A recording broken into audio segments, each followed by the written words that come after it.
ba M23 topé ba Kabila bananga bato nyonso baza sima na ye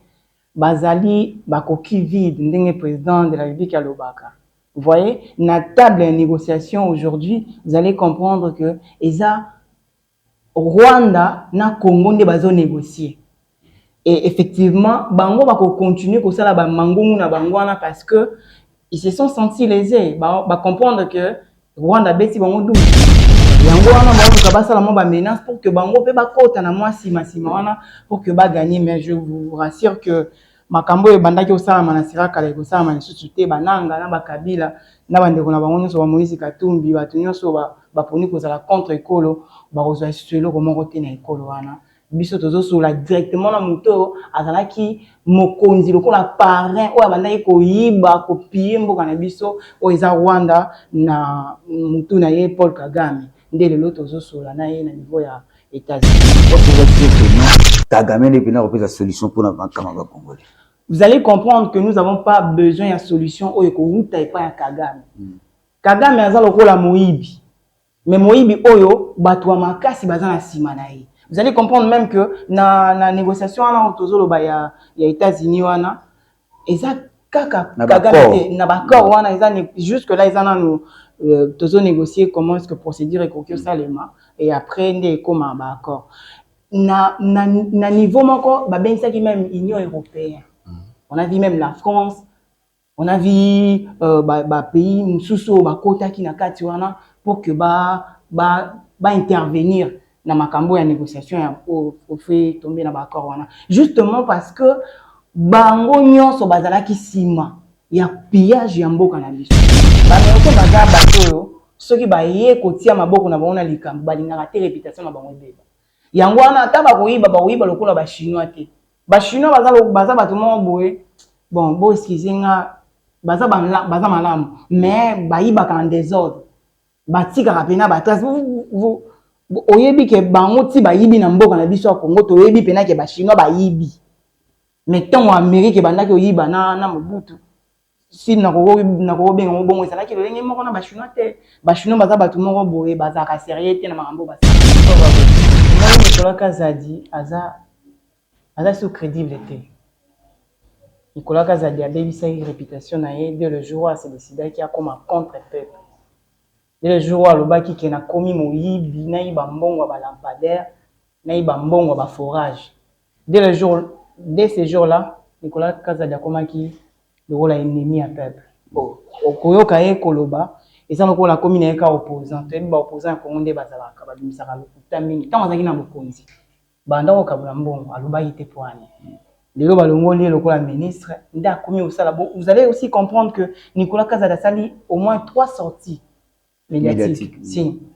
3 sorties médiatiques o azolo bela kaka lelo komoko. Si ma ba sortie médiatique wana ezani azolo ka crédibilité na ye. Azolo ka zonga na scène politique. Yango wana il faut attaquer mokonzi ya mboka, il faut loba lokuta pour que bato bazongisa les sous to ebike ba congolais ba bossa na makambo rapidement ba bossa na ba lampadaire directement ba koma ko crédibiliser makambo azolo ba menga na on demande kwa katolika.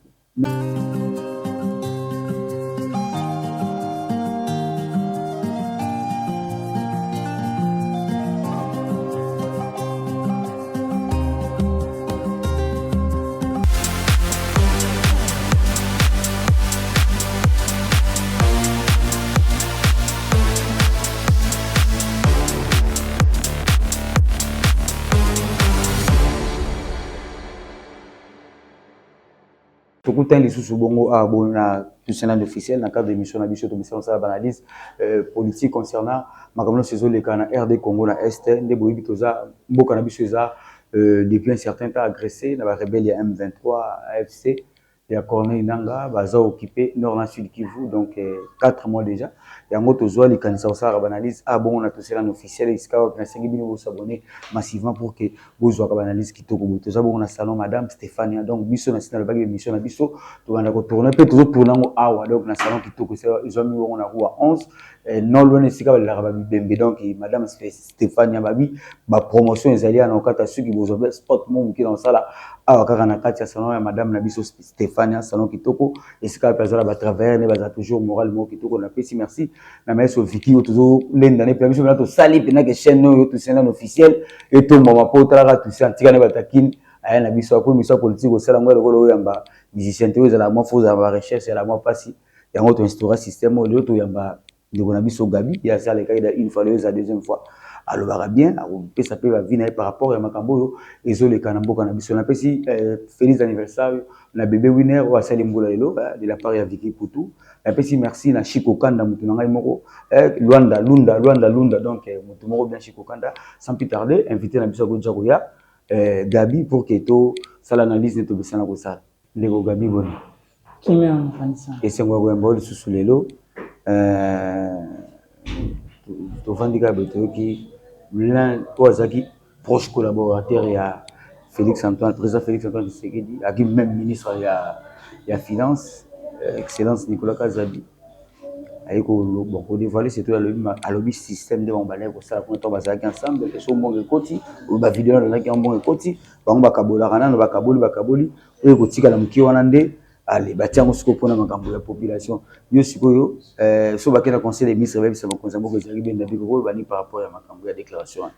bon na sepeli mingi mopandisa mpona question na yo na sepeli pende pona nazongi lisusu na plateau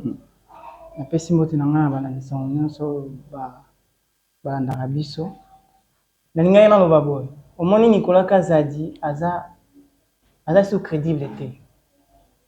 Nicolas Kazadi a bébé une réputation dès le jour où il s'est décidé qu'il y a comme un contre-peuple. Dès le jour où il a commis Moïbi, il a bambon ou lampadaire, il a bambon ou forage. Dès ces jours-là, Nicolas Kazadi a commis le rôle ennemi à peuple. Au Koyoka et Koloba, et ça nous la commune est opposant. Tu es opposant à Congo de Bazalaka, Babimisaka, Tamini, tant que tu as un Bokonzi. Bandao Kabulambon, Aluba était poigné. Le ministre, vous allez aussi comprendre que Nicolas Kazadi Sali au moins 3 sorties médiatiques. Si, 3 sorties médiatiques. Ou Azolo Belaka Lelo Moko. Si ma sortie médiatique on est années, Azolo ka crédibilité nae. Azolo ka zonga na scène politique. Yangwana il faut attaquer mokonzi mboka, il faut le balokuta pour que batuba zongisa les sous. Tu es bien que ba congolais ba bossa na makambo rapidement, ba bossa na balampadaire directement ba koma ko crédibiliser makambo azolo ba menga na ndima Nicolas Kazadi. Mais comment est-ce que vous ndimati azalaki faire partie na ba clan na clique wana tanga le makambo bongo mutu moko aloba lobi eloko yo ebomaka madesu ezalaka na kati ya lidesu. Vous voyez ceux qui batu bakoki kosala fachi mabe ce sera plus ses proches. Nga na sepela mi côté alobaki bon na sepela qui vraiment te mais na mona ki loko eza moi makambo nga pe na lobaka tant Nicolas Kazadi azoloba bi fachi azana batu ya malamu te pembeni na ye. Vous voyez certes yemo pas zalaga wana certes le ko la mokonzi ya mboka azana besoin batu ya malamu pembeni na ye mais le ko la ka biso soto lobaka batu ebele tant bayaka bayoki posa mbongo bayoki goût ya miel babongo la mitema bakoma ko conseiller mabe et tout mais côté à kolobaki banda yo kabula mbongo ba entreprise tout ça vont manger et ba créer même 50 entreprises moboyo et tout ça ce sont de baolo bakabelo balo bana na ko crédibiliser Nicolas Kazadi tamo ko mo de ko gabisko to vanda ki beto moni vraiment que notre faisant fati association nango ya ko kotisa kimia na mboka Congo ezala na kimia ba kendaki na États-Unis basali bakor s'ils font tout le babongo pour que pekota na mboka na biso basala bako parce que Rwanda za kise yé mutu azala derrière makambo c'est ça la maka baki na États-Unis basali bakor mais malgré bakor wana au monde sur le terrain bande ko ya ba rebelle ya FC M23 bazaka toujours ko contre ko mondisa ba position ba farder c'est là bazali lokolo bani. Bon, vous allez comprendre mon pandisango que ba M23 topé ba Kabila ba Nanga ba tunyoso baza simanae bazali ba coquille vide ndenge président de la République ya Lobaka. Vous voyez, na table de négociation aujourd'hui, vous allez comprendre que eza Rwanda na Congo nde bazo négocier.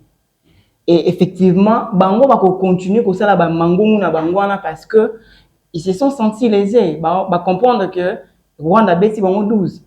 Yango wana ba luka ba sala mo ba menace pour que bango pe ba kota na moi sima wana pour que ba gagner. Mais je vous rassure que makambo e bandaki osala manasira kala ko sala manisusu te bananga na bakabila na bandeko na bango nyonso ba Moïse Katumbi bato nyonso ba poni ko sala contre ekolo ba kozwa suelo ko moko te na ekolo wana. Biso tozo sola directement na muto azalaki mokonzi lokola parrain o abandaki ko yiba ko piller mboka na biso o eza Rwanda na mutu na ye Paul Kagame ndele lo tozo sola na ye na niveau ya États-Unis. Est-ce que vous êtes sûr que non Kagame n'est pas la solution pour la Kamanga congolais? Vous allez comprendre que nous n'avons pas besoin de solution au Yoko pas à Kagame. Kagame a lokola Moïbi. Mais Moïbi oyo batwa makasi bazana simanaï. Vous allez comprendre même que na négociation en autozolo ba ya États-Unis wana eza kaka Kagame na bakor wana eza jusque là ils en nous tozo négocier comment est-ce que procédure et kokyo salema et après ndé comme ba accord. Na niveau moko ba bensaki même Union européenne. On a vu même la France, on a vu pays mususu ba kota ki na kati wana pour que ba intervenir na makambo ya négociation ya au fait tomber na ba accord wana. Justement parce que bango nyonso bazala ki sima ya pillage ya mboka na biso. Vous voyez, lelo Rwanda ndé lokola président de la République a bela ki moyibi ndé biso ba Congolais to lo ba so mo moyibi belela ye a bela ki moyibi ndé lelo Rwanda bakangi na maboko ba bike yaka lobakasi. Omoni makambo toke nango ndeza suka ya moyibi ya Rwanda. Makambo tozo kendo ba Congolais peut-être ba kokanga maloba o nazoloba lelo na émission o. L'accusation sur la salle au Moïse Katumbi, est-ce qu'il y a des preuves là,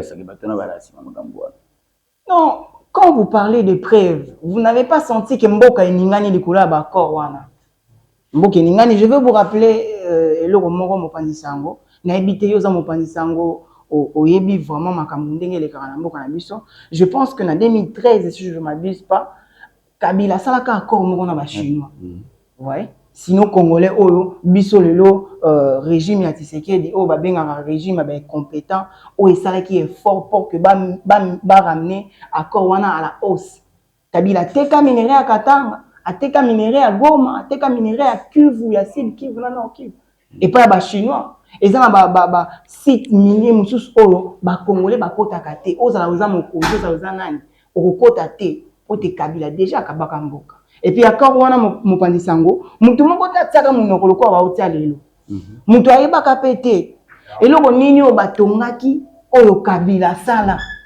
d'ailleurs même IGF lobaki ke ba négocier yango bien té donc bazo négocier on a précipitation pour batonga bakinga kati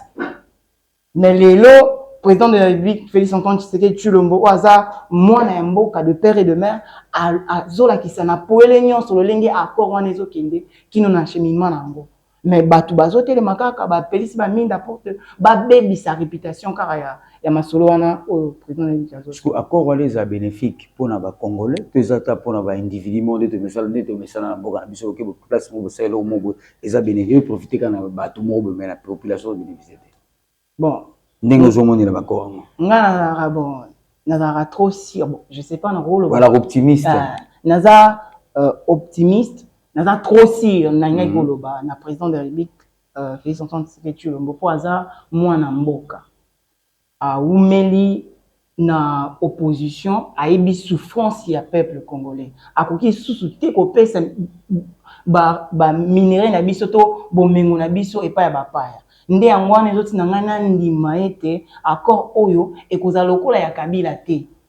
D'abord, bah, on négocie on a bateau à maïle, oh bah, on tient maïle na bango pour que mutu na mutu partie prenante va gagner, mais plus le coup la bisonne de toza bateau tozo mima bah bomengoana bisonne to gagner plus ou peuple ne gagner plus. C'est on est à malobananga. Est-ce que États-Unis peut me sur États-Unis tu as politique on va avoir impérialisme on va ça quelque chose pour notre pays.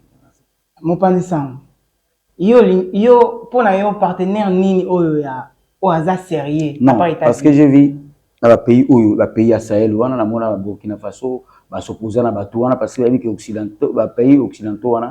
et bon ça rango ba frikité ba on bazana ka po ba li abino na intérêt na ngi siri hormis ba chinois ndé bazara so ba yeba ça quelque chose très bien surtout que ça l'accord mona ba américain qu'est-ce que les Congolais vont bénéficier encore on a aussi l'autre pays que ba américain politique de monde ezala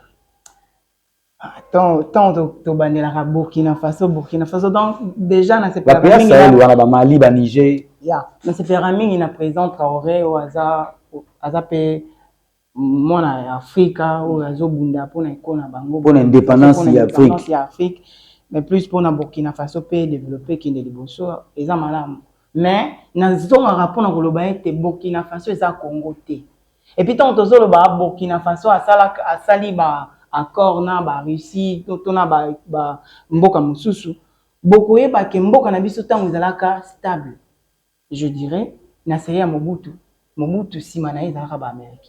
ba américain baza bato yo soki ba ye kotia maboko na bango na likambo balingaka te réputation na bango ebeba yango wana ata bakoyiba lokola ba chinois te ba chinois baza bato moko boye bon bo excusez nga baza malamu mais bayibaka en désordre batikaka pena ba trace oyebi ke bango ti bayibi na mboka na biso ya Congo toyebi pena ke ba chinois bayibi mais tant Amérique bandaki oyiba na Mobutu si na ko benga mo bongo ezalaki lolenge moko na ba chinois te ba chinois baza bato moko boye bazaka sérieux te na makambo basala mais ba américain batiaka sérieux pour ata bazoyiba bo comprendre te ke baoyiba donc soki bakoyiba biso pe to ko bénéficier ebele na makambo bakosala ba américain bazwa pétrole Angola mais ba chinois ne batonga Angola bayiba pétrole bazwa pétrole ebele bon soki koyeba na landaki président Lorenzo tant bandaki azaki conseiller à tant azaki médiateur entre Congo na conflit à M23 wana président Lorenzo lobelo comment le biso pe to les na ba moment ya turbulation mais parmi ba partenaires au président Lorenzo atangaki ba américain pe bazai na kati pour basa l'accord ya paix pour Angola fana Kenya il y avait aussi des américains à l'intérieur vous allez comprendre que ndenge nazo bandela koloba ke ba américain baza plus sérieux bakoki kozala miyibi mais bakoyiba lokola ba chinois te nalobela ba chinois te nalobela mboka na ngapo ba chinois bakoya ko chinois la soit azwe loko moni pa tongi moi ba centralidade ba chinois ba tonga kotonga ba fenti boyebi bon chinois ça ba qualité nyonso ya biloko quoi non américain soka tongi a kotonga eloko ya malamu oyo kotika na pona libela ya malamu batongaka bato batongaki na Mobutu ezala ba américain et puis soki ba américain ba kotonga te moni tant tolobela kotonga comme sous construction ba américain ba ko tsambongo na bango na okaki ba ko tsambongo na bango na okaki montamo ebimaki je sais pas soki et aux non eza vérifiable 500 milliards ba yena mbongo na bango batie mais ba to ba ko kotonga tout est la réalité non et jusque là ils ont une négociation 500 milliards à peu près na yoka ki on ka ne ba chiffre mo bimaka biso pe to mikolo ba na affirmer te na supposer donc tant ba otambo na bango ba ko benga ba partenaire oyo ba ko ya kotonga ba américain ba chinois batonga tina États-Unis ba chinois batonga tina Inde tina na Russie pour bazana technologie bazana ingénieur ya makaso ba yebi kotonga mais ko ça la partenariat direct na Chine pour Chine bénéficier na ba minerai direct na biso nde na mona yango sérieux te ne olé Kabila saki biso moto mona yango pe pour Kabila sali plus de 18 ans ou soit 18 ans mais ba chinois bazaki ne batongi ni na Congo non nous souvient l'état posé doit ça accord na ba chinois to mona batonga et puis il y a Syrie mboka beaucoup ça l'accord na ba tout peut-être régime on a place magna ba Kabila bena Kabila muta bomi mboka na biso pena Kabila maman na internet aloba bi basala ya ta sardine baka bolanda ndambu biso to lia raton vomi to lia ta Kabila kaka poto boso na makamu nyonso ya sala ya mabe to lia egamba moko to bandoki te mais to lia Kabila mobeso pour yim ta sala nyonso ils ont dit aujourd'hui Kabila a 18 ans les aka lokwa le doté Kabila tika mo ramso zaki na nzela mais makamu no se kufa na on attend muke vous voyez quand vous parlez de les gens disent les gens disent tout à coup et moi j'ai fait plusieurs années à wana kenda tete na songo na bima tanga Kabila na yo mona boka peut changer en belé béré était dans la Congo ça manque absence à l'état on peut dire donc nous ça la mambo ya lingi na temps o ya lingi donc l'état de la raté c'est ce que j'ai vu là-bas absence à l'état moto abanda nango ezaka nde Kabila non Non. Donc, ce qu'on dit, il faut continuer. Non, ça peut être continuité. Tant que tu as l'absence à l'État, Kabila, Mutabebi, Samboka. Sauter pas, j'y ai à soutenir le régime. Lokola ya zalakate azongi na nzela goma seka azali inga zonga lisusu batu ne ba lobaka bongo yango photo rappela quand même makambo mabe asala pour que ata soka yoki posa kozonga azonga lisusu te asuka na nzela kende akeni na Tanzania akeni kofanda to akeni na Rwanda kote ndeko na Paul Kagame akeni kofanda atika kumbuye ko ndeko nani ndeko na Paul Kagame we bakate menga na ibeza congolais pour musée ya ka ila biso abia lokwa yo gabi ndeko gabi bisinga bi a mopanza o mwana ngana se poser là bon musée ka congolais ayi sosko ke o mwana siko exemple na ma fils adoptive c'est ça américain na Congo lobi ke na adopter mwana tant moi ke na Amérique lobani mwana non wana za makambo ya américain te aye mo Kabila le père za na bana belé abota azalaki mutu mo avana ba makito ba sai ba rebellion so lobi ke bana ba bika o mwana polo netina ka lobaka ke wana mwana bana kina bana ya one mo panza ona lobi soki mutu adopter mwana aye na ndako donc ngai na boti bana ngai na fils adoptif ou fille adoptive na présenter na tiki bana ngai non présenter bango nyonso bana nyonso bon présenter la Kabila et ozara na c'est de soir na bajini tango yebiso to biki Kabila tango ayi na zalaki penza je kombo za otanga mabana Kabila yaki Joseph Kabila non omoni Joseph Kabila za partenaire ya Kabila le père depuis Zamba donc bazakani na Zamba soki atangi kombo na ye eza na ngote na sens ya koloba ke yenda za le seul et l'unique enfant ya Kabila musée Laurent abimisaka bango mususu te pona nini tozaka na tomonaka vous voyez même na makambo to salaka mopandi sango ndongo za le président Fatou to yebi ke bana ye bazabo bana bazabo ba to yebi bana président même c'était même lié nani comment il s'appelle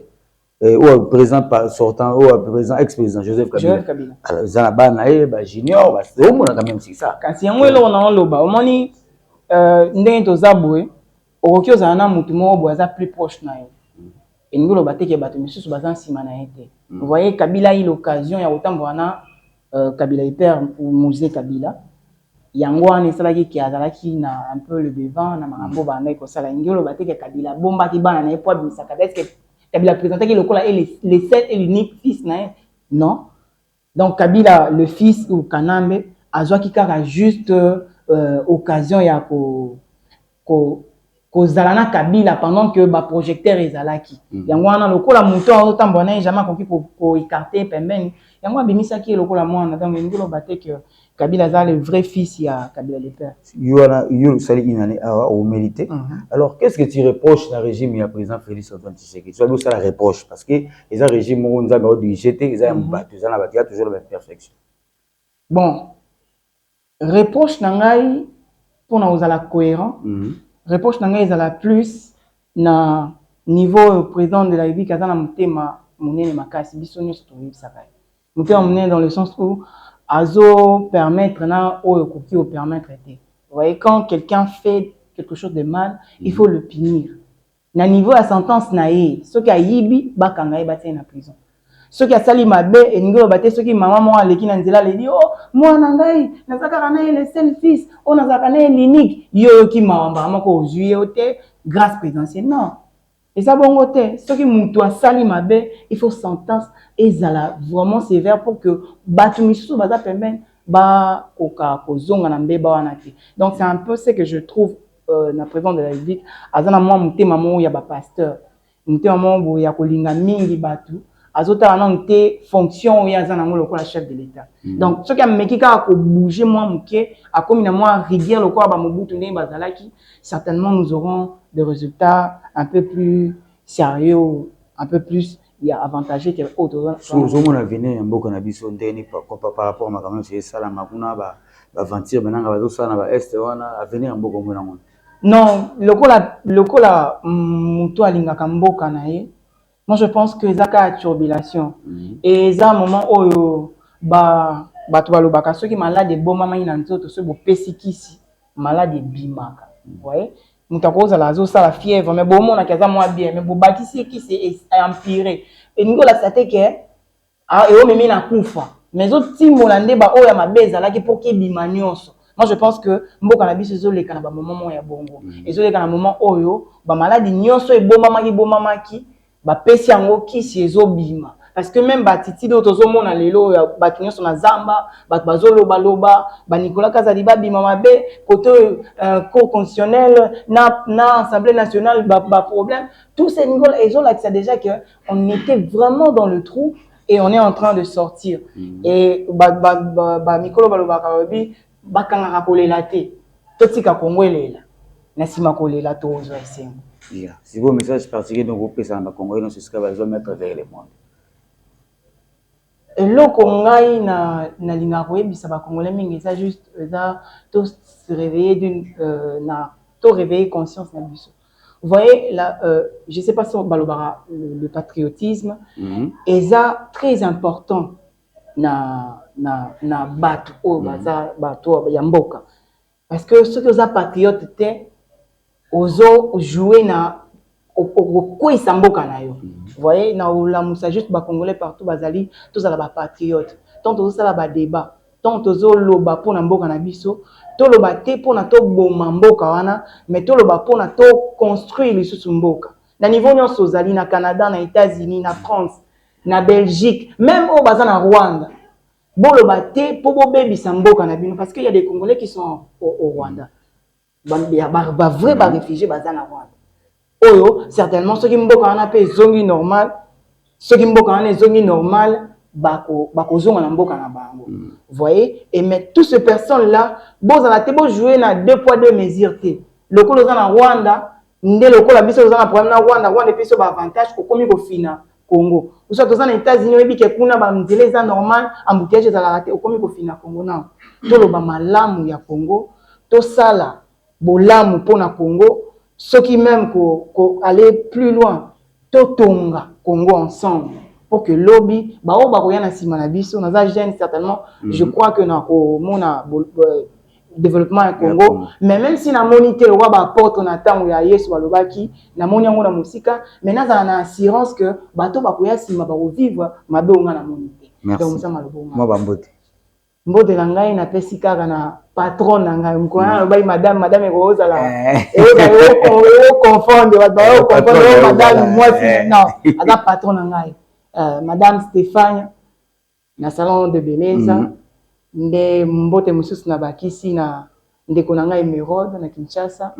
et puis maman na ngai nazanga robosa na été pour azawa sala mingi pour na ngai maman Gisèle Kapinga na États-Unis. Merci beaucoup. Merci beaucoup. Yo c'est comme ça tu aujourd'hui mais l'été bikara aux yeux moi pied levé au rego sala donc il y a ça pas madame Stéphane madame Naé madame était mes patron Naé à corriger bien donc ça vient travailler awa donc salon Stéphane est salon où tout tourner l'émission ko na ngwa na simple à la respect donc il y a tout message tout zo li kanisa ko retourner awa merci na bande ko na biso na tout ça officiel depuis les États-Unis encore une fois joyeux anniversaire na bébé winner de la part de maître Vicky Poutou. Merci d'avoir maître Vicky, merci à tous ceux là qui n'ont abonné tout à biso ya tous ceux là qui s'abonner massivement. Donc prochainement la vidéo nous se soutient.